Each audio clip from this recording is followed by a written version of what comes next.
الحمد لله رب العالمين أشهد أن لا إله إلا الله وحده لا شريك له وأشهد أن سيدنا ومولانا محمدا عبده ورسوله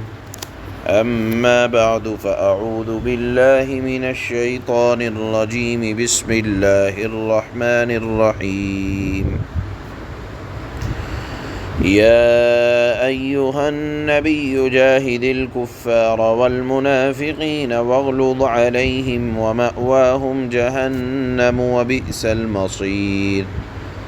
ضرب الله مثلا للذين كفروا امرأة نوح وامرأة لوط كانتا تحت عبدين من عبادنا صالحين فخانتاهما فلم يغنيا عنهما من الله شيئا وقيل ادخلا النار مع الداخلين وضرب الله مثلا للذين آمنوا امرأة فرعون إذ قالت رب ابن لي عندك بيتا في الجنة ونجني من فرعون وعمله ونجني من القوم الظالمين ومريم ابنة عمران التي أحصنت فرجها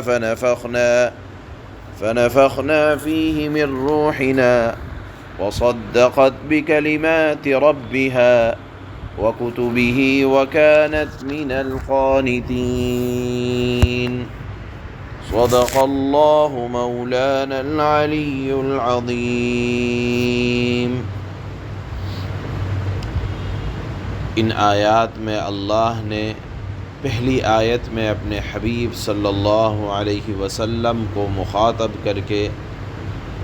اللہ نے ارشاد فرمایا کہ اے نبی صلی اللہ علیہ وسلم، جو لوگ دنیا میں فساد مچاتے ہیں وہ دو قسم کے لوگ ہیں، یعنی جو ظلم و بربریت کا ننگا ناچ ناچتے ہیں دنیا میں، وہ یا تو کھلے عام کفر کا ارتکاب کرتے ہیں یا چھپ کر منافقوں کی طرح حملہ کرتے ہیں، تو آپ ان کے سلسلے میں کوشش کریں۔ یہاں اللہ نے جہاد کا لفظ استعمال کیا جس کے معنی آتے ہیں جد و جہد کرنا، کوشش کرنا، محنت کرنا۔ اس میں پرامن جد و جہد، پرامن طریقے سے کوشش کرنا بھی داخل ہے کہ اگر کوئی ظلم کر رہا ہے، فساد مچا رہا ہے تو پرامن طریقے سے پہلے ان کو سمجھانے کی کوشش کریں، اور اگر وہ باز نہیں آتا تو یہ نہیں کہ ہاتھ پر ہاتھ دھرے بیٹھے رہیں اور مسلمانوں کا قتل عام ہوتا رہے، مسلح کوشش بھی کریں، یعنی جان مال سے پھر کوشش کی جائے گی اور ظالم کو اس کے ظلم سے روکنے کی حتی الامکان کوشش کی جائے گی۔ یہ اللہ نے پہلی آیت میں ارشاد فرمایا کہ چاہے کھلے عام کفر کریں یا چھپ کر نفاق منافقت کے ساتھ کوئی ظلم و بربریت کرے،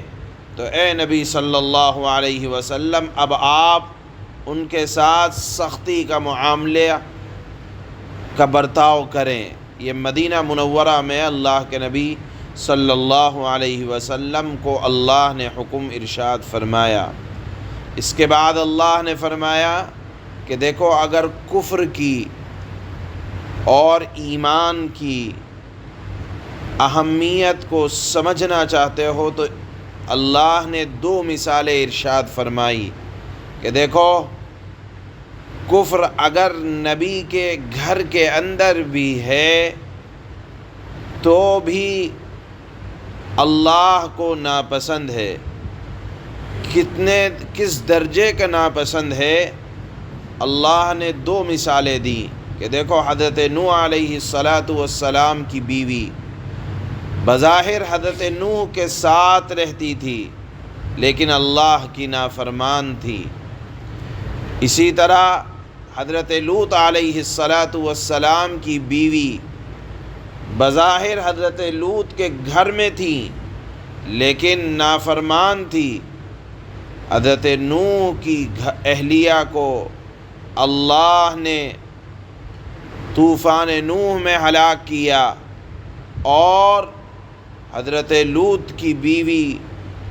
نافرمان بستی کے ساتھ ہلاک ہوئیں۔ معلوم یہ ہوا کہ کفر اتنی بری چیز ہے۔ یہاں اللہ نے ان دو حضرات کے گھر والوں کا ذکر فرمایا کہ اتنی بری چیز ہے کہ اگر وہ نبی کے گھر میں بھی ہوں تو اللہ رب العزت والجلال اس کو برداشت نہیں کرتے ہیں۔ ان کے مقابلے میں اللہ نے دو نیک عورتوں کی مثال اور دی ہے جو بظاہر دنیا داروں کے ظلم کے اندر مبتلا تھیں، مگر اپنی ایمانداری کی وجہ سے اور نیکی کرنے کی وجہ سے وہ اللہ کی مقرب بنی۔ ایک ہیں فرعون کی بیوی حضرت آسیہ، جو بظاہر فرعون کے دربار میں تھیں، فرعون کے ماتحت تھیں، لیکن دل میں خوف خدا تھا، حضرت موسیٰ علیہ السلام پر ایمان رکھتی تھیں۔ روایات میں آتا ہے کہ جب انہوں نے اپنے ایمان کا اظہار کیا تو فرعون نے کہا، اچھا میرا دیا ہوا استعمال کرتی ہے، میں تیرا رب ہوں، میں نے تجھے ٹھکانہ دیا، آج میری خدائی کا انکار کیا جا رہا ہے، دیکھ باز آ جا نہیں تو تجھے اپنے گھر سے نکال دوں گا۔ اور فرمایا کہ تجھے اپنے گھر سے بھی نکال دیا جائے گا اور ساتھ میں تیرے کپڑے بھی اتار دیے جائیں گے۔ حضرت آسیہ نے فرمایا کہ اب میرا اس خدا پر ایمان ہے جو مجھے بہترین ٹھکانہ عطا کیا جس نے اور عطا کرے گا۔ چنانچہ فرعون نے ان کو اپنے گھر سے نکالا تو اس وقت انہوں نے ایک دعا کی، وَمَرْيَمَ ابْنَتَ عِمْرَانَ الَّتِي أَحْصَنَتْ فَرْجَهَا فَنَفَخْنَا فِيهِ مِنْ رُوحِنَا۔ حضرت آسیہ نے اس وقت ایک دعا کی، رَبِّ ابْنِ لِي عِنْدَكَ بَيْتًا فِي الْجَنَّةِ، اے رب تیری وجہ سے مجھے ظلم و ستم برداشت کرنا پڑ رہا ہے، ایک تو مجھے اس کے ظلم سے نجات دے دے، اور میرے لیے جنت میں ایک گھر بنا۔ ایسا بہترین گھر تیار کیا گیا حضرت آسیہ کے لیے کہ جس کے گھر والے فرعون سے بہتر، ایک روایت میں آتا ہے اللہ کے نبی نے حضرت خدیجہ الکبریٰ رضی اللہ تعالی عنہا سے فرمایا ان کے انتقال سے کچھ دن پہلے کہ آپ جا رہی ہیں، دیکھیے میری جنت میں کچھ بیویاں ہیں، ان سے سلام کہہ دیجئے گا۔ حضرت خدیجہ نے کہا کہ اللہ کے نبی میں آپ کی سب سے پہلی بیوی ہوں، میرے سے پہلے کون ہے؟ اللہ کے نبی نے فرمایا کہ تم سے پہلے میری بیوی جنت میں حضرت آسیہ ہیں، ان سے جا کر میرا سلام کہنا۔ بہرحال دین کے لیے ان کو ستایا گیا، وہ ایک ظالم شوہر کے ماتحت تھی، دنیا میں سب سے زیادہ بری شخصیت کوئی تھی تو وہ فرعون کی تھی، لیکن ایمان اگر ظالم کے گھر میں بھی ہو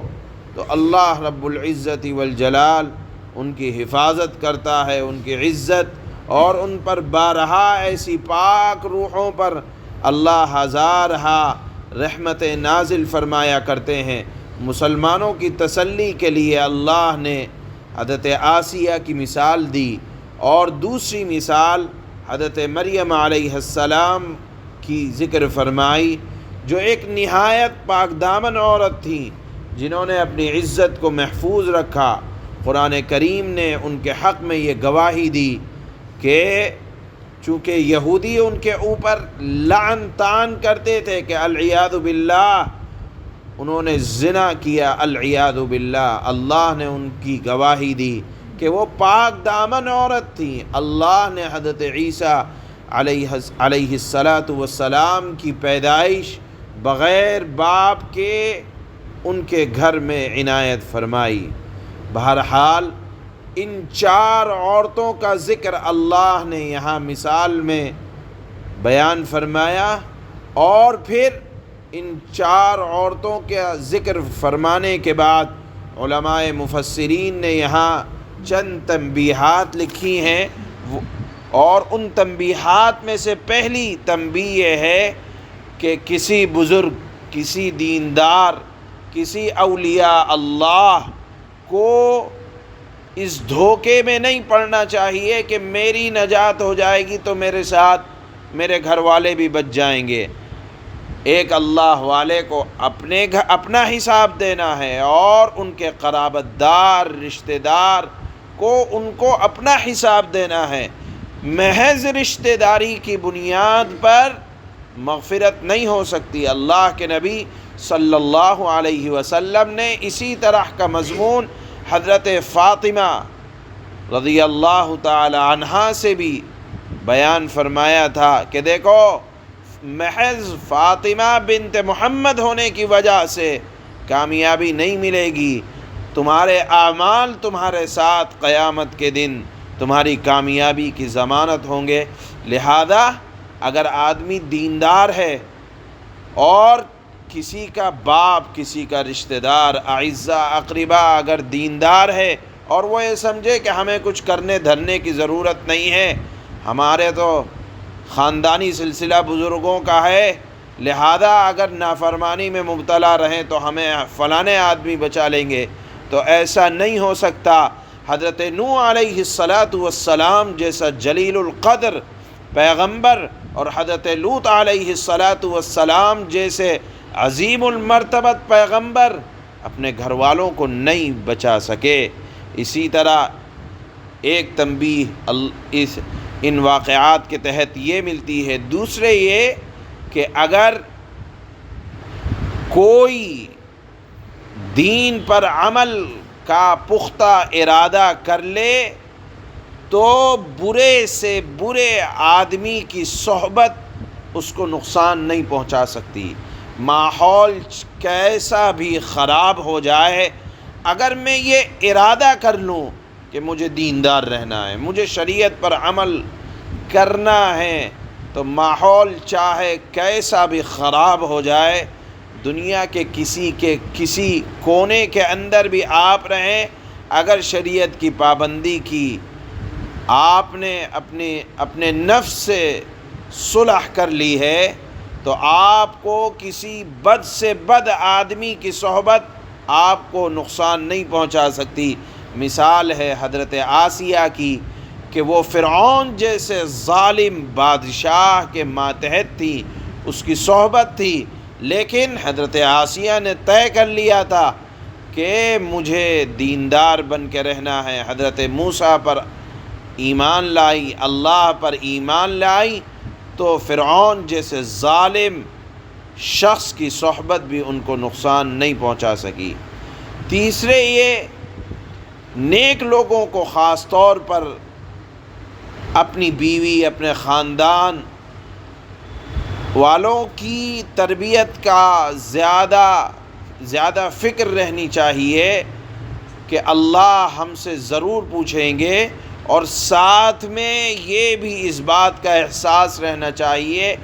کہ رشد و ہدایت کسی کو زبردستی گھول کر نہیں پلائی جا سکتی۔ ہاں، دعا کرنا ایک الگ بات ہے، لیکن آپ یہ سمجھیں کہ میں صحیح راستے پر آ گیا، لہذا میں زبردستی کسی کو دین حق پر لے آؤں، تو ایسا نہیں ہو سکتا۔ یہ ایک اللہ کی عنایت ہوا کرتی ہے۔ ہاں، اللہ کی طرف سے دعا کا راستہ کھلا ہوا ہے، اپنی اولاد کے حق میں دعا ضرور کرنا چاہیے، اور دعا کرنا یہ نیک لوگوں کی علامت اللہ نے ذکر فرمائی ہے۔ بہرحال یہ چند سبق ان 4 عورتوں کے واقعات سے علماء مفسرین نے بیان فرمائے ہیں۔ چنانچہ اس مضمون کو کفر کتنی بری چیز ہے کہ نبی کی صحبت بھی نہیں بچا سکتی، اور اگر آدمی تہیہ کر لے، ارادہ کر لے پختہ کہ مجھے شریعت پر عمل کرنا ہے، تو کسی بد سے بد شخصیت کے تحت رہنے کی وجہ سے کسی کی صحبت کچھ بگاڑ نہیں سکتی۔ مثال ہے حضرت آسیہ کی اور حضرت مریم علیہ السلام کی۔ اللہ فرماتے ہیں یا ایہا النبی جاہد الکفار والمنافقین واغلظ علیہم ومأواہم جہنم وبئس المصیر۔ اے نبی صلی اللہ علیہ وسلم، آپ نافرمانوں اور منافقوں کے ساتھ جد و جہد کرتے رہیں، کوشش کرتے رہیں، یعنی دین کی دعوت دینے میں اور دین کو سمجھانے میں۔ جن لوگوں نے ظلم اختیار کر لیا ہے ان کو سمجھاتے رہیں، اس میں پرامن سمجھانا بھی داخل ہے، اور اگر باز نہ آئے تو مسلح جد و جہد بھی داخل ہے، اور ان کے مقابلے میں اب سخت ہو جاؤ، اور ان کا ٹھکانہ جہنم ہے، اور وہ بہت برا ٹھکانہ ہے۔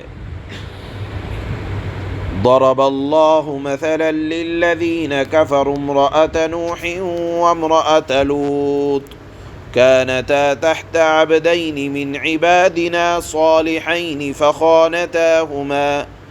فخانتاهما فلم يغنيا عنهما من الله شيئا وقيل ادخلا النار مع الداخلين۔ جن لوگوں نے کفر اختیار کیا ہے، اللہ ان کے لیے نوح کی بیوی اور لوط کی بیوی کو مثال کے طور پر پیش کرتا ہے۔ یہ دونوں یعنی حضرت لوط اور حضرت نوح، یہ دونوں ہمارے دو ایسے بندے تھے، یا ان کی بیویاں ہمارے دو ایسے بندوں کے نکاح میں تھیں جو بہت نیک تھے، یعنی وہ دونوں بندے بہت نیک تھے، پھر انہوں نے ان کے ساتھ بے وفائی کی، یعنی ان کی عورتوں نے ان دو نیک بندوں کے ساتھ بے وفائی کی۔ لکھا ہے کہ حضرت نوح علیہ السلام کی بیوی نے حضرت نوح کو مجنوں کہا، اور حضرت نوح علیہ السلام کے راز ان کے دشمنوں کو ان کی بیوی بتلایا کرتی تھی، اور حضرت لوط کی بیوی حضرت لوط کے مقابلے میں ان کے دشمنوں کی مدد کیا کرتی تھی۔ یہاں اللہ نے وہی بات ذکر کی کہ انہوں نے ان کے ساتھ بے وفائی کی، تو وہ دونوں اللہ کے مقابلے میں ان کے کچھ کام بھی نہ آ سکے، یعنی پھر مدد نہیں کر پائے نہ حضرت نوح اور نہ حضرت لوط اپنی بیویوں کی، اور ان بیویوں سے کہا گیا کہ دوسرے جانے والوں کے ساتھ تم بھی جہنم میں چلی جاؤ۔ وضرب اللہ مثلا للذین آمنوا امرأة فرعون اذ قالت رب ابن لی عندك بیتا فی الجنة ونجنی من فرعون وعمله ونجنی من القوم الظالمین۔ اور جن لوگوں نے ایمان اختیار کیا ہے ان کے لیے اللہ فرعون کی بیوی کو مثال کے طور پر پیش کرتا ہے، جب اس نے کہا تھا کہ میرے پروردگار میرے لیے اپنے پاس جنت میں ایک گھر بنا دیجئے، اور مجھے فرعون اور اس کے عمل سے نجات دے دیجئے،